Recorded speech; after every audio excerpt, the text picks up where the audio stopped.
మంత్రి జి కిషన్ రెడ్డి ముఖ్యమంత్రి రేవంత్ రెడ్డికి వరంగల్ కోట భూముల పరిరక్షణపై కీలక లేఖ రాశారు.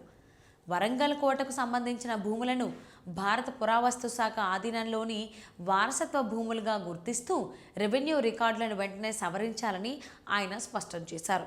కోట పరిధిలో జరిగిన అక్రమ ఆక్రమణలను గుర్తించి అక్రమంగా నిర్మించిన కట్టడాలను ఆలస్యం లేకుండా తొలగించాలని రాష్ట్ర ప్రభుత్వాన్ని కోరారు. అలాగే ఆక్రమణదారులపై చట్టపరంగా కఠిన చర్యలు తీసుకోవాలని సూచించారు.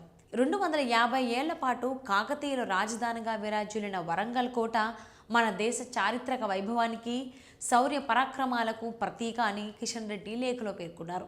కోట రక్షణ కోసం అప్పట్లో నిర్మించిన 7 ప్రాకారాల్లో ప్రస్తుతం కేవలం 3 మాత్రమే మిగిలి ఉన్నాయని, మిగిలిన ప్రాంతాలు అక్రమ ఆక్రమణలకు గురవుతున్నాయని ఆందోళన వ్యక్తం చేశారు.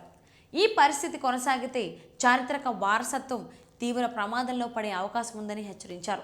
ఏఎస్ఐ అధికారులు చేసిన పరిశీలనలో స్థానికులు కోట భూములను ఆక్రమించి అక్రమ నిర్మాణాలు చేపట్టినట్లు, కొంతమంది ప్రైవేటు వ్యక్తులు మట్టి గోడలు, పురాతన నిర్మాణ అవశేషాలను కూడా ధ్వంసం చేస్తున్నట్లు గుర్తించినట్టు లేఖలో వివరించారు. అయితే రెవెన్యూ రికార్డుల్లో ఈ భూములు ఇప్పటికీ ప్రభుత్వ భూమిగా నమోదై ఉండటంతో వాటిని అధికారికంగా ఏఎస్ఐ భూములుగా మార్చకపోవడం వల్ల ఆక్రమణదారులపై కఠిన చర్యలు తీసుకోవడం కష్టమవుతోందని ఆయన పేర్కొన్నారు.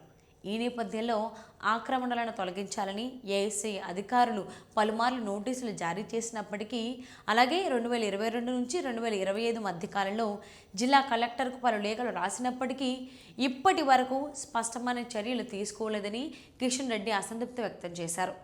చారిత్రక వారసత్వ సంపదను కాపాడాల్సిన బాధ్యత రాష్ట్ర ప్రభుత్వానిదేనని గుర్తు చేస్తూ ఏఎస్ఐకి పూర్తి సహకారం అందించి వరంగల్ కోట పరిరక్షణకు తక్షణమే చర్యలు చేపట్టాలని కేంద్ర మంత్రి తన లేఖలో స్పష్టం చేశారు.